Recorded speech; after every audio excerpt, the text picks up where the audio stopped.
Hello friends, இது அறுசுவையும் ஆன்மீகமும் சேனலுக்கு உங்களை அன்புடன் வரவேற்கிறேன். நான் இன்றைக்கி டொமேட்டோ கார சட்னி தாங்க பண்ண போகிறேன். அதுக்கு முன்னாடி நம்ம சேனலை நீங்கள் ஃபஸ்ட் டைமாக பார்க்குறீங்கன்னா சப்ஸ்கிரைப் பட்டனை கிளிக் பண்ணிட்டு பெல் ஐக்கனையும் கிளிக் பண்ணுங்கள். அப்போ தான் நான் போடுற வீடியோ உங்களுக்கு அடுத்தடுத்து நோட்டிஃபிகேஷனாக வரும். வாங்க வீடியோக்குள்ளே போகலாம்.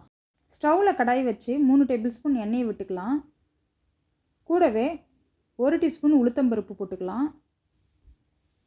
கடலைப்பருப்பு 1 டீஸ்பூன் போட்டுக்கலாம். இஞ்சி ஒரு துண்டு போட்டுக்கலாம். பூண்டு 6 பல் போட்டுக்கலாம். கூடவே காஞ்ச மிளகாய் ஒரு 6 போட்டுக்கலாம். தேங்காய் ஒரு 15 பீஸ் குட்டி குட்டியான பீஸ் கட் பண்ணி போட்டிருக்கேன் நான். இதை நல்லா வறுத்து எடுத்துக்கலாம். இது கூடவே நம்ம வெங்காயத்தை கட் பண்ணி போட்டுக்கலாம். ரேண்டமாக கட் பண்ணி போட்டுக்கலாம். நான் பொடியாக கட் பண்ணி போட்டிருக்கேன், சீக்கிரமாக வதங்கி வரும்ன்றதுக்காக. உங்கள் விருப்பம்தான். தக்காளியும் கொஞ்சம் ரேண்டமாக கட் பண்ணி போட்டுக்கலாம், கொஞ்சம் பெருசு பெருசாகவே. நான் கொஞ்சம் சின்னதாக போட்டிருக்கேன், சீக்கிரமாக வதங்கி வருன்றதுக்காக. தக்காளி 2 போட்டுக்கலாம். கூடவே நம்ம கொத்தமல்லி தழை நல்லா ஃப்ரெஷ்ஷாக நல்லா வாஷ் பண்ணிவிட்டு கட் பண்ணி போட்டுக்கலாம். இது கூட நம்ம கொஞ்சமாக புளி வச்சுக்கலாம். புளியோட அளவு ஒரு சின்ன நெல்லிக்காய் அளவுக்கு இருந்தால் போதும். ஏன்னா தக்காளியும் புளிப்பு, இது ரொம்ப புளிப்பு போட வேண்டாம். டேஸ்ட்டுக்காக கொஞ்சமாக போட்டுக்கலாம். போட்டு நல்லா வதக்கி விட்டுக்கலாம். இது கூடவே நான் கல்லுப்பு போட்டுக்கிறேன் தேவையான அளவுக்கு. கொஞ்சமாக போட்டுக்கலாம், கல்லுப்போட அளவு நமக்கு தெரியாது. சட்னி டேஸ்ட் பண்ணி பார்த்துட்டு கூட நம்ம தேவையான அளவுக்கு உப்பு போட்டுக்கலாம். அதனால் கொஞ்சமாக கல்லுப்பு போட்டு நல்லா வதக்கி எடுத்துக்கலாம். நல்லா வதக்கி விட்டுக்கலாம். நல்லா வதக்கிட்டு இப்போது சிம்மில் வச்சுட்டு ஒரு தட்டு போட்டு மூடி நம்ம கொஞ்சம் வதங்க விடலாம்.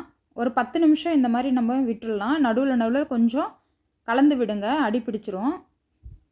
இப்போ நல்லா வதங்கிடுச்சு பாருங்கள். இப்போ நான் நல்லா வதக்கி விட்டுட்டு எடுத்து இதை ஆற வச்சுக்கலாம். நம்ம இந்த அளவுக்கு வதங்கினா போதும். நமக்கு ஓரளவுக்கு தக்காளி வதங்கி வரணும். ஏன்னா மறுபடியும் நம்ம தாளிக்கிறதுக்கு கடாயில் தான் தாளிக்க போகிறோம். இப்போ நம்ம இதை ஆறின பிறகு ஒரு மிக்ஸி ஜாரில் சேர்த்து கொஞ்சமாக தண்ணி விட்டு அரைச்சி எடுத்துக்கலாம். நல்லா ஃபைன் பேஸ்ட்டாக அரைச்சி எடுத்துக்கலாம். இப்போ நம்ம ஸ்டவ்வில் கடாயை வச்சு ஒரு 2 டேபிள் ஸ்பூன் எண்ணெயை விட்டு 1 டீஸ்பூன் கடுகு போட்டுக்கலாம்.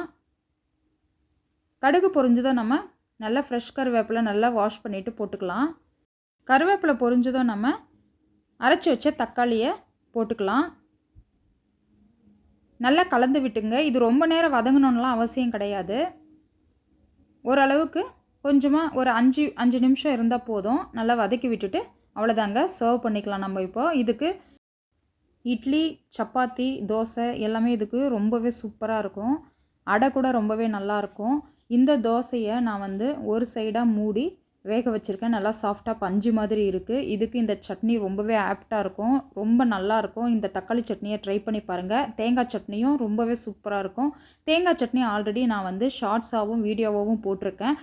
அறுசுவையும் ஆன்மீகமும் சேனலில் போய்ட்டு நீங்கள் செக் பண்ணிங்கன்னா இந்த தேங்காய் சட்னியோட ரெசிபி கண்டிப்பாக கிடைக்கும். நீங்களும் இந்த தேங்காய் சட்னி, தக்காளி கார சட்னியும் ட்ரை பண்ணி பாருங்கள். ட்ரை பண்ணி பார்த்துட்டு எப்படி இருக்குன்னு எனக்கு கமெண்ட்ஸில் சொல்லுங்கள். பிடிச்சிருந்தா லைக் பண்ணுங்கள். ஃப்ரெண்ட்ஸ் ரிலேட்டிவ்ஸ்க்கெலாம் ஷேர் பண்ணுங்கள். தவறாமல் சப்ஸ்கிரைப் பண்ணுங்கள். பெல் ஐக்கானையும் கிளிக் பண்ணுங்கள். நான் உங்களை அடுத்த ஒரு சூப்பரான ரெசிபியோடு சந்திக்கிறேன். நன்றி, வணக்கம்.